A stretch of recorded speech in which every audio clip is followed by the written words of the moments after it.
ახალი სამზე ბრუნდება პირდაპირ ეთერში. თვალთვალი ქართული ოცნების წევრებზე ნინო წმინდის რაიონის მაჟორიტარი დეპუტატობის კანდიდატი ალბერტ ნურბეგიანი აცხადებს, რომ მათზე გამუდმებით ხორციელდება თვალთვალი და არჩევნებისთვის მზადების კონსტიტუციური უფლების შეზღუდვა სახელმწიფო დონეზე ხდება.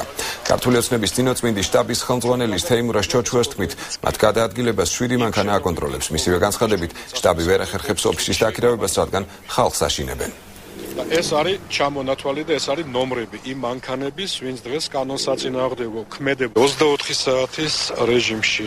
ჩემი და მაჟორიტარობის კანდიდატის გადაადგილებას აკონტროლებს 7 მანქანა და ეს არის ჩამონათვალი და ეს არის ნომრები იმ მანქანების, ვინც დღეს კანონსაწინააღმდეგო ქმედებას ჩადის და თვალთვალს აწარმოებს. გუშინ პირადად ვეახლეთ პოლიციის ხელმძღვანელს, მოვითხოვე საფუძველი დაესახელებინა, რის გამოც მიმდინარეობს ჩვენი თვალთვალი. მან ცინიკურად გამომიცხადა, რომ ეს არის პატარა ქალაქი, რომელშიც მოძრაობენ მანქანები და ჩვენ ალბათ გვაქვს მოლანდებები.